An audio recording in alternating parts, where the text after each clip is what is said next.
ನಾವು ಪರಪ್ಪನ ಅಗ್ರಹಾರ ನಿನ್ನೆ ಜ್ಞಾನೇಂದ್ರ ಅವರು ಪ್ರೆಸ್ ಮೀಟ್ ಮಾಡಿದ್ದಾರೆ. ಪರಪ್ಪನ ಅಗ್ರಹಾರ ಜೈಲಲ್ಲಿ ಮೊಬೈಲು, ಇಂಟರ್ನೆಟ್ ಕನೆಕ್ಟ್ ಮಾಡುವಂತ ವ್ಯವಸ್ಥೆಗಳು ಇವೆಲ್ಲನೂ ಗೊತ್ತಿದ್ರೂ ಕೂಡ ಇನ್ನೂ ನಮ್ಮ ಸರ್ಕಾರ ಇನ್ನೂ ಎಚ್ಚರಗೊಳ್ಳೇ ಇಲ್ಲ.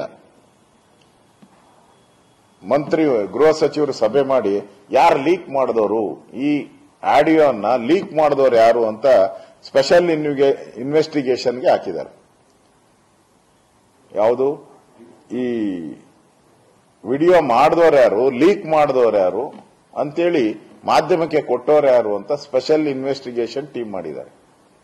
ಮಾಡಬೇಕಾಗಿದ್ದೇನು, ಯಾರು ಟೆರರಿಸ್ಟ್ಗಳು ಕಾಂಟ್ಯಾಕ್ಟ್ ಅಲ್ಲಿದ್ದಾರೆ ಈ ವ್ಯಕ್ತಿಗೆ, ಎಲ್ಲೆಲ್ಲಿ ವಿಧ್ವಂಸಕ ಕೃತ್ಯಗಳನ್ನು ಮಾಡುವಂತ ಕೆಲಸಗಳನ್ನ ಮಾಡ್ತಾ ಇದ್ದಾರೆ, ಅದನ್ನ ತನಿಖೆ ಮಾಡುವಂತದಕ್ಕೆ ಸ್ಪೆಷಲ್ ಟೀಮ್ ಮಾಡಬೇಕಾಯಿತು. ಅದು ಬಿಟ್ಟುಬಿಟ್ಟು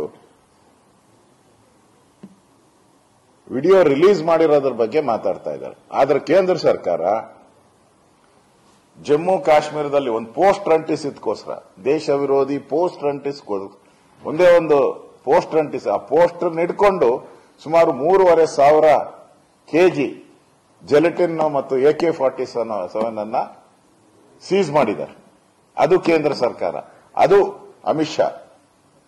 ಇಲ್ಲಿ ಎಲ್ಲ ವಿಡಿಯೋ ದಾಖಲೆಗಳು ಸಿಕ್ಕಿದ್ರು ನೀವೇನು ಮಾಡಿಲ್ಲ. ಅಲ್ಲಿ ಒಂದು ಪೋಸ್ಟರ್ ಸಿಕ್ಕಿದ್ಕೆ 3,500 ಕೆಜಿ RDX ಅನ್ನ ಸೀಸ್ ಮಾಡಿರುವಂತದ್ದನ್ನ ನಾವು ನೋಡ್ತಾ ಇದ್ದೀರಿ. ಅದರಿಂದ ರಾಜ್ಯ ಸರ್ಕಾರನೂ ಕೂಡ ಕೇಂದ್ರ ಸರ್ಕಾರದ ರೀತಿ ಕಠಿಣ ಕ್ರಮಗಳನ್ನ ಈ ಟೆರರಿಸ್ಟ್ಗಳ ಬಗ್ಗೆ, ಈ ಪಾಕಿಸ್ತಾನ ಜಿಂದಾಬಾದ್ ಅನ್ನೋರ್ನ,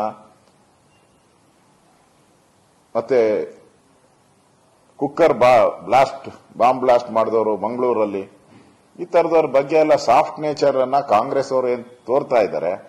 ಮತ್ತೆ ಅವ್ರ ಮೇಲೆ ಕೇಸ್ಗಳು ಏನಿದೆ, DJ ಹಳ್ಳಿ ಕೇಸ್ ಇರ್ಬೋದು, ಹುಬ್ಳಿ ಧಾರವಾಡ ಕೇಸ್ ಇರ್ಬೋದು, ಈ ತರದ ಕೇಸ್ ಏನಿದೆ ಇನ್ ಮುಂದೆ ತೆಗೆದುಕೊಳ್ಬೇಕಾದ್ರೆ ರಾಜ್ಯ ಸರ್ಕಾರ ಎಚ್ಚರಿಕೆಯಿಂದ ಗಮನಿಸಬೇಕು.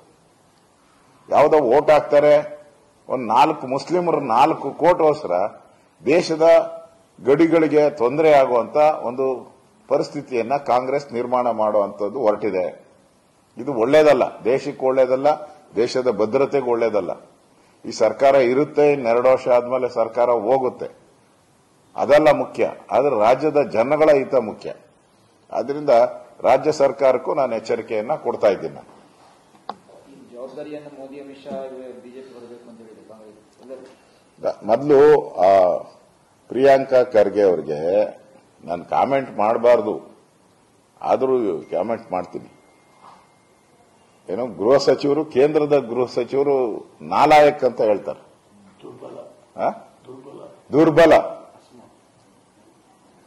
ದುರ್ಬಲ ಅಂತ ಹೇಳ್ತಾರೆ. ನೀನು ಅಷ್ಟು ದೂರ 3,000 ಕಿಲೋಮೀಟರ್ ಯಾಕೆ ಡೆಲ್ಲಿವರೆಗೂ ಓದ್ತೀಯಪ್ಪ?